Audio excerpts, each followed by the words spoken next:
भारत की नदियाँ। भारत में लगभग 4000 नदियाँ हैं, ज़्यादा भी हैं इससे, एग्जैक्ट नहीं, जिसमें 14 बड़ी तथा 44 मझोली नदियाँ हैं। कोई नदी जितनी क्षेत्र का जल लेकर समुद्र में मिलती है उसे उस नदी का बेसिन या द्रोणी कहा जाता है। यदि बेसिन 20,000 वर्ग किलोमीटर से बड़ी है तो ऐसी नदियों को बड़ी नदी कहते हैं, तथा जिन नदियों का बेसिन 20,000 वर्ग किलोमीटर से छोटा है तो ऐसी नदियों को छोटी छोटी नदी कहा जाता है। किसी नदी में मिलने वाली सभी छोटी नदियों को उसकी सहायक नदी कहा जाता है। यदि कोई नदी दो शाखाओं में विभाजित हो जाती तो वे शाखाएं वितरका कहलाती हैं। नदी जिस क्षेत्र में समाप्त होती है उसे उसका मुहाना कहते हैं।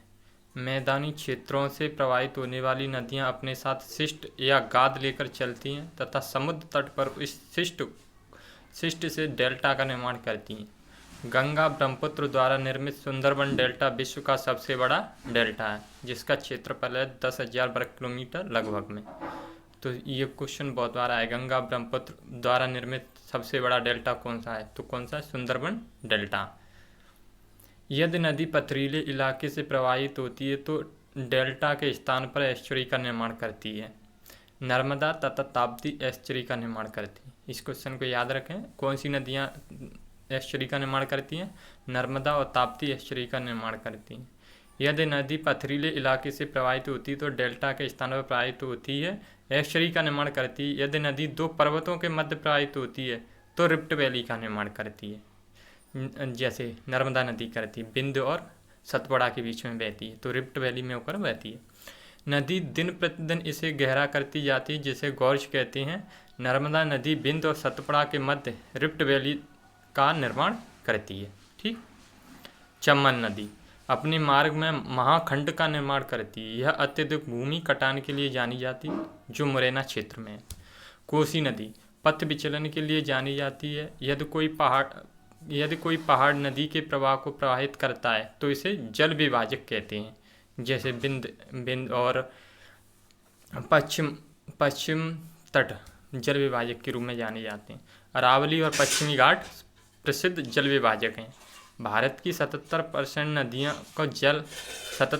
नदियों का जल बंगाल की खाड़ी एवं 23% अरब सागर में गिरता है। यानी 77% नदियाँ हैं, उनका जल कहाँ पर गिरता है, बंगाली खाड़ी में, और 23% नदियों का जल अरब सागर में गिरता है। प्रवाह की दृष्टि से भारतीय नदियों को दो वर्गों में व्यक्त किया जाता है, पूर्ववर्ती अपवाह और अपवर्ती अपवाह। पूर्ववर्ती अपवाह, ये नदियाँ अपने मार्ग की बाधाओं को काटकर आगे बढ़ती हैं। हिमालय की नदियाँ इसी प्रकार की हैं। अपवर्ती अपवाह, ये नदियाँ ढाल की ओर बढ़ती हैं। प्रायद्वीपीय नदियाँ इसी श्रेणी में आती हैं। भारतीय नदियों को दो अन्य श्रेणियों में भी वर्गीकृत किया जाता है, जैसे हिमालयी या उत्तर भारतीय नदियाँ। नंबर 2 पे आते प्रायद्वीपीय नदियाँ। उत्तर भारतीय नदियाँ, इन नदियों का उद्गम उत्तर भारत के ग्लेशियर हैं। गोमती पीलीभीत के दलदलों से निकलती हैं, मतलब ग्लेशियरों से निकलती हैं। हिमालयी नदियों को 1/4 जल ग्लेशियरों के पिघलने से प्राप्त होता है। विंध्य और अरावली से निकलने वाली कुछ नदियाँ भी इन्हीं नदियों में मिल जाती हैं। हिमालयी नदियाँ अपेक्षाकृत युवा हैं, अभी इनका मार्ग निश्चित नहीं हुआ है, अतः इनमें बाढ़ आती रहती है। ये नदियाँ नरम धरातल से प्रवाहित होती हैं, अतः मुहाने पर डेल्टा का निर्माण करती हैं। इन नदियों में वर्ष भर जल रहता है, अतः इनमें नौवहन संभव है, यानी नाव चलाई जा सकती है। प्रायद्वीपीय नदियाँ, इन नदियों का उद्गम पश्चिमी घाट है। वर्षा जल से जलापूर्ति होती है, यानी वर्षा होने पर इनमें जल आता है। ग्रीष्म ऋतु में इनमें जल का अभाव हो जाता है, यानी गर्मी के दिनों में इनमें पानी की कमी आ जाती है। कावेरी इसका एकमात्र अपवाद है, क्योंकि इसे ग्रीष्मकालीन एवं शीतकालीन दोनों ही मानसूनों से जल प्राप्त होता है। यानी कावेरी नदी ऐसी है जिसमें वर्ष भर पानी रहता है दक्षिण भारत की, क्योंकि वह दोनों ही मानसूनों से वर्षा का जल प्राप्त करती है। प्रायद्वीपीय नदियाँ अपेक्षाकृत प्रौढ़ हैं, यह अपना मार्ग निर्धारित कर चुकी हैं। मतलब यह प्रायद्वीपीय नदियाँ हैं वे अपेक्षाकृत बूढ़ी हैं और इनका मार्ग निर्धारित हो चुका है किस डायरेक्शन में जाएंगी। अपेक्षाकृत सख्त भूमि पर बहने के कारण छोटे डेल्टाओं का निर्माण करती है, यानी छोटे डेल्टाओं का निर्माण करती हैं ये वाली नदियाँ। कृष्णा और गोदावरी का डेल्टा मिलकर एक हो गया है। ताप्ती के बाद अधिकांशतः नदियाँ बंगाल की खाड़ी में गिरती हैं। कर्नाटक की शरावती, केरल की पेरियार इसका अपवाद है। भारत में बहने वाली सबसे बड़ी नदी गंगा है। यानी भारत की सबसे बड़ी नदी कौन सी है? गंगा, जिसका क्षेत्रफल है जिसकी लंबाई है 2525 किलोमीटर। ब्रह्मपुत्र की लंबाई है 2900 किलोमीटर, परंतु भारत में इसकी अपवाह मात्र 700 किलोमीटर है। यह भारत की सबसे चौड़ी नदी है। सबसे चौड़ी आए तो ब्रह्मपुत्र, सबसे लंबी आए तो गंगा नदी भारत की। तीस्ता सबसे तेज गति से बहती है। यानी सबसे तेज गति से बहने वाली नदी कौन सी है? तीस्ता। ब्रह्मपुत्र के पास सर्वाधिक सहायक नदियां हैं। गंगा का बेसिन सबसे बड़ा है। सबसे बड़ा कितना? 9 लाख वर्ग किलोमीटर लगभग में। असम में सर्वाधिक नदियां हैं। हरियाणा में एकमात्र नदी है जिसका नाम है घग्गर। तो पूछेगा अरे घग्गर नदी कहाँ पर बहती है? Haryana. TMC 1000 million cubic feet नदी जल की कुल मात्रा को व्यक्त करता है। यानी नदी में जो जल है उसकी मात्रा को नापने के लिए TMC यानी 1000 मिलियन क्यूबिक फीट का प्रयोग किया जाता है। क्यूसेक है क्यूबिक फीट पर सेकेंड। नदी के जल के प्रवाह को व्यक्त करता है। यानी कितनी तेजी से बह रहा है उसे क्यूसेक में नापते हैं। तो पूछता है कि नदियों के जल के प्रवाह की गति को किससे नापते हैं? तो क्या नापते हैं? क्यूसेक से। किसी नदी को उसकी सहायक नदियों के साथ मिलकर नदी तंत्र कहा जाता है। यानी बहुत सारी नदियाँ मिलकर मिलती हैं, उसको जल नदी तंत्र कहते हैं। सिंधु नदी तंत्र। अब पढ़ेंगे नदियों के बारे में। यानी सिंधु नदी तंत्र में कौन कौन सी नदियाँ आती हैं? जैसे नदी, फिर उद्गम, फिर मुहाना, फिर सहायक नदियाँ। जैसे सिंधु नदी कैलाश मानसरोवर से निकलती है। यानी तिब्बत में कैलाश मानसरोवर कहाँ? तिब्बत, और अरब सागर में गिरती है। सिंधु की सहायक नदियाँ झेलम, चिनाब, रावी, ब्यास, सतलज। चिनाब सबसे बड़ी सहायक नदी है झेलम सिंधु की। भारत में यह लद्दाख और जास्कर के मध्य लेह से गुजरती है। नंबर 2 झेलम। अब इसकी सहायक नदियाँ पढ़ें। झेलम बैरीनाग झील से निकलती है जम्मू कश्मीर में, चिनाब में गिर जाती है। किशनगंगा झेलम की सबसे बड़ी सहायक नदी है। श्रीनगर झेलम के तट पर ही स्थित है, जिसे अशोक ने बताया था। नंबर 2 चिनाब बारालाचला दर्रा से निकलती है हिमाचल प्रदेश में, सिंधु नदी में गिर जाती है और चंद्र भागा के रूप में निकलती है। जब बारालाचला से निकलती है तो चिनाब चंद्रा और भागा के रूप में निकलती है। तो पूछता है चंद्रा और भागा के रूप में कौन सी नदी निकलती है? तो चिनाब। या फिर ऐसे कहते चंद्रा भागा किसकी सहायक नदियाँ? तो चिनाब की।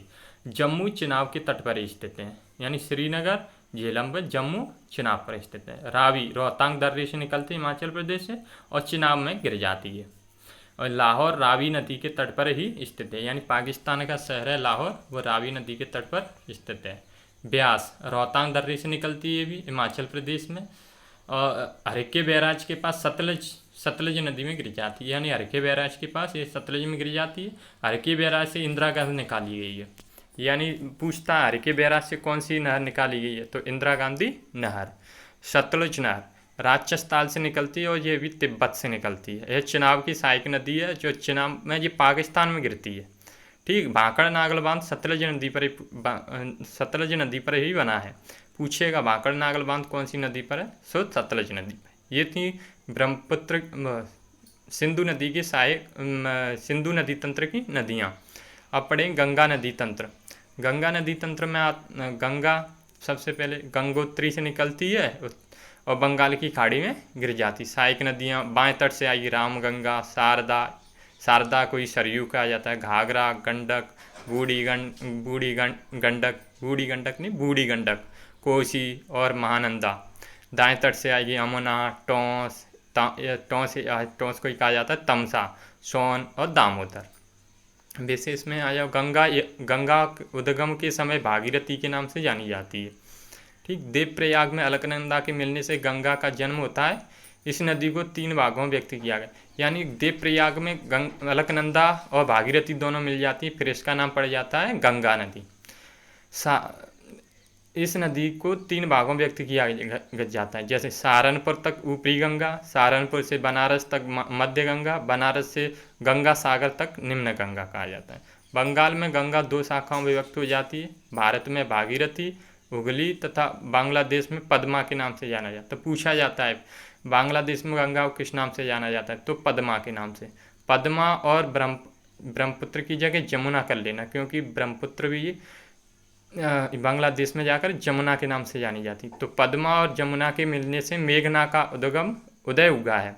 यानी बंगाल में जाकर पद्मा और जमुना दोनों मिलती हैं तो इसे मेघना कहा जाता है। गंगा को भारत की राष्ट्रीय नदी घोषित किया गया है। मीठे पानी की डॉल्फिन को राष्ट्रीय जलीय जंतु घोषित किया गया है। ठीक। प्रधानमंत्री की अध्यक्षता में गंगा बेसिन अथॉरिटी का गठन किया गया है, जिसमें कुछ केंद्रीय मंत्री तथा राज्यों के सीएम तथा कुछ एनजीओ भी शामिल हैं। उत्तराखंड, उत्तर प्रदेश, बिहार और झारखंड और पश्चिम बंगाल, ये ज़्यादातर यहाँ के आते हैं। अब यमुना, यमुनोत्री से निकलती है और प्रयाग में गंगा में मिल जाती है। प्रयाग यानी इलाहाबाद में। सहायक नदियों बाएं तट से हिंडन हो गई, वरुणा हो गए, सेंगर हो गए, रेहंद हो गया, दाएं से चंबल हो गया, बेतवा हो गया, कैन हो गया। यह गंगा की सबसे बड़ी सहायक नदी है। रेहंद नहीं है, रिंद होगी, क्योंकि रेहंद तो सोन की सहायक नदी है।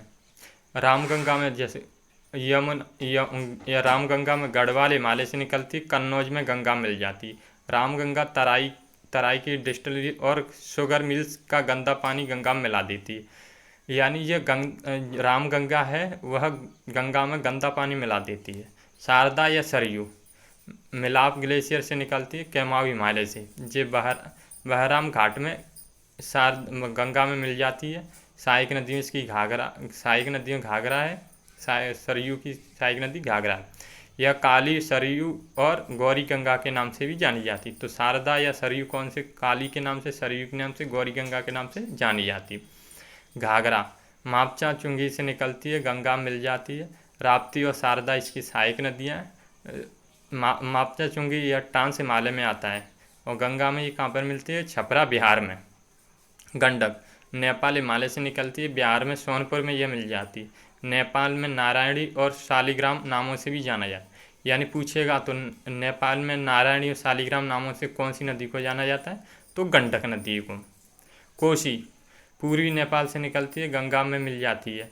7 छोटी नदियों के रूप में निकलती है, जिन्हें नेपाल में सप्तकोशी कहा जाता है। तो पूछता है 7 नदियों के रूप में कौन सी नदी निकलती? तो कोसी नदी निकलती है। ठीक। या फिर सप्तकोश की नदी किसे कहा जाता है? तो कोसी नदी को। यह मार्ग विक्षेपण के लिए जानी जाती है, इसे बिहार का शोक कहा जाता है। यानी यह नदी मार्ग बहुत ज़्यादा बदलती है, यानी बाढ़ आ जाती है इसमें बार बार, तो यह मार्ग बदलने के लिए जानी जाती है, तो इसे बिहार का शोक भी कहा जाता है। तो पूछता है बिहार का शोक किसे कहा जाता है? तो कोसी नदी को।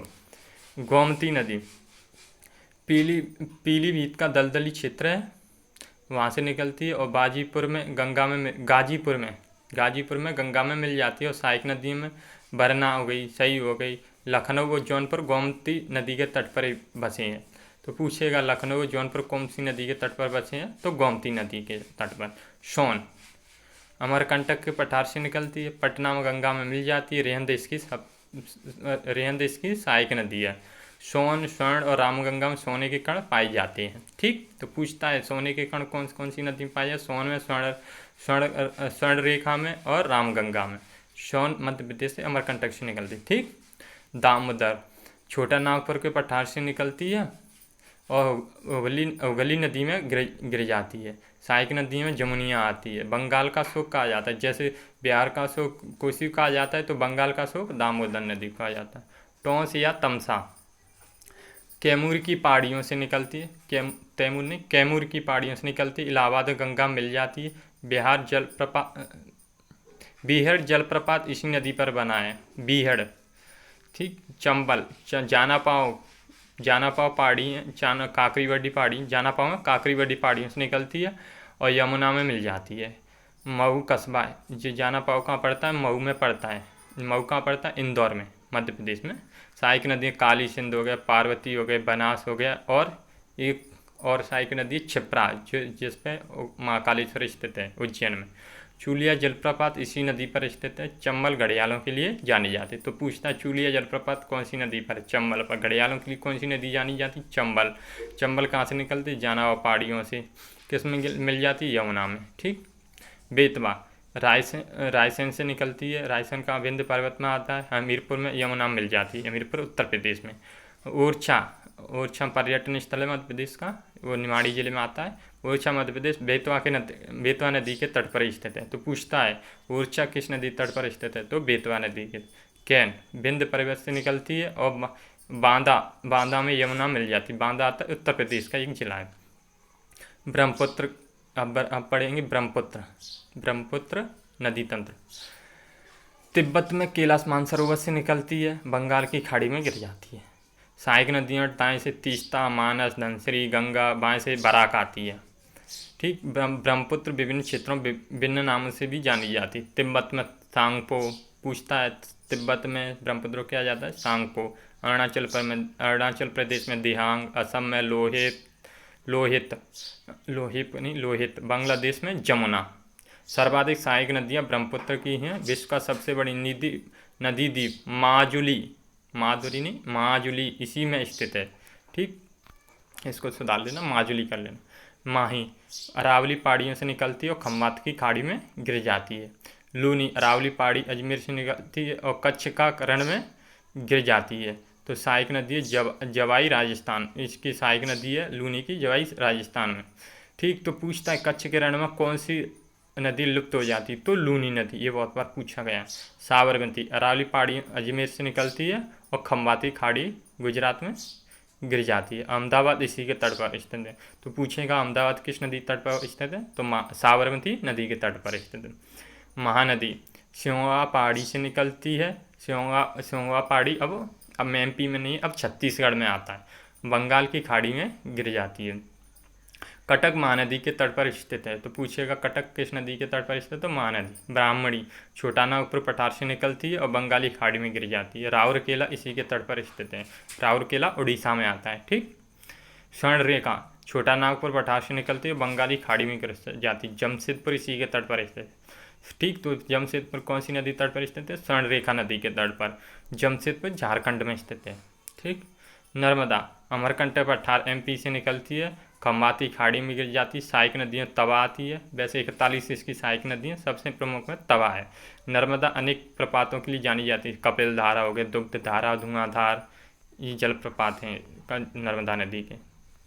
ताप्ती, मध्य प्रदेश के मुल्ताई बैतूल जिले में आता है। मध्य प्रदेश बैतूल मुल्ताई से निकलती है, खम्बाती घाड़ी में गिर जाती है। एस्चुरी का निर्माण करती है। तो एस्चुरी का निर्माण तो ताप्ती और नर्मदा दोनों करती हैं। गोदावरी, त्र्यंबकेश्वर नासिक महाराष्ट्र से निकलती है, बंगाली खाड़ी में गिर जाती है। सहायक नदी कैनगंगा, वैनगंगा, वर्धा, इंद्रावती, मंजीरा। गोदावरी को दक्षिण की गंगा कहा जाता है। पूछता है दक्षिणी गंगा किसे कहा जाता है, गोदावरी को। वृद्ध गंगा इसी भी कहते हैं इसी को। यह दक्षिण भारत की सबसे पुरानी नदी है, भारत में बहने वाली दूसरी सबसे बड़ी नदी है तथा दक्षिण भारत की सबसे बड़ी नदी है। ठीक, नासिक और गोदावरी इसी के तट पर स्थित है। ठीक, कृष्णा, महाबलेश्वर महाराष्ट्र से निकलती है, बंगाली खाड़ी में गिर जाती है। सहायक नदी पंचगंगा, दूधगंगा, घाट प्रवाह, मालप्रवाह, भीमा, मूसी, तुंगभद्रा सबसे बड़ी सहायक नदी। तो पुणे भीमाल के तट पर स्थित है, हैदराबाद मूसी के तट पर स्थित है। ठीक, तो पूछेगा, ये बहुत बार पूछा है, तुंगभद्रा किसकी सहायक नदी है, तो कृष्णा की सहायक नदी है। हैदराबाद किस नदी तट पर स्थित है, मूसी नदी के। पुणे किस नदी के तट पर स्थित है, भीमा नदी के तट पर स्थित है। घाट प्रवाह, माल प्रवाह किसकी सहायक नदी है, तो कृष्णा की सहायक नदी है। तुंगभद्रा गंगा मूली चोटी से निकलती है, कृष्णा नदी में आंध्र प्रदेश में गिर जाती है, यानी आंध्र प्रदेश में मिल जाती है कृष्णा नदी में। कृष्णा और तुंगभद्रा के मध्य का क्षेत्र रायचूर का द्वाब कहा जाता है। विजयनगर तुंगभद्रा के तट पर ही स्थित था, यानी इतिहास में विजयनगर आता है, उस अब भी एक जिला बन गया है कर्नाटक का। तो ये तुंगभद्रा के नदी के तट पर ही स्थित है। ठीक, शरावती पश्चिमी घाट से निकलती है, अरब सागर में गिर जाती है। भारत का सबसे ऊंचा जलप्रपात जोग, गरसोप्पा या महात्मा गांधी जलप्रपात, इसे तीनों नाम दिया गया। जोग भी कहा जाता है, गरसोप्पा भी कहा जाता है, महात्मा गांधी जलप्रपात कहा जाता है। तो पूछता है भारत का सबसे बड़ा जलप्रपात गरसोप्पा किस नदी पर स्थित है, शरावती नदी पर। कावेरी कर्नाटक के पूर्वी क्षेत्र से निकलती है और बंगाल की खाड़ी में गिर जाती है और दक्षिण की गंगा कही जाती है, इसे दक्षिणी गंगा कहा जाता है। प्रायद्वीप की एकमात्र नदी जिसमें परस्पर जल रहता है, यानी यह इसमें सदाबहार नदी है। ठीक, अन्य नदियों में अन्य नदियाँ दक्षिण की प्रसिद्ध नदियाँ दमन, गंगा, गोवा की प्रसिद्ध नदियाँ मांडवी और ज्वारी। यानी मांडवी और ज्वारी कहाँ पर है? गोवा की। केरल की सबसे बड़ी नदियों में भरतपूजा आएगी, पेरियार आ जाएगी। तो पूछता है भरतपूजा कहाँ पर है? केरल में। पेरियार कहाँ है? केरल में। मणिपुर की प्रसिद्ध नदी बराक, ठीक, इसको याद रखना। बराक कहाँ की है? मणिपुर की प्रसिद्ध सहायक नदी है। ये बताया था। जमुना की सहायक नदी यानी ब्रह्मपुत्र की सहायक नदी बराक, मणिपुर से निकल। इस पर तिपाई मुख परियोजना निर्माणाधीन है। तो पूछेगा तिपाई मुख जल परियोजना किस नदी पर निर्माणाधीन है? तो इसी पर स्थित है। Thank you. आज इतना ही रखते हैं। आगे का नदी जल विवाद अगली वीडियो में पढ़ें।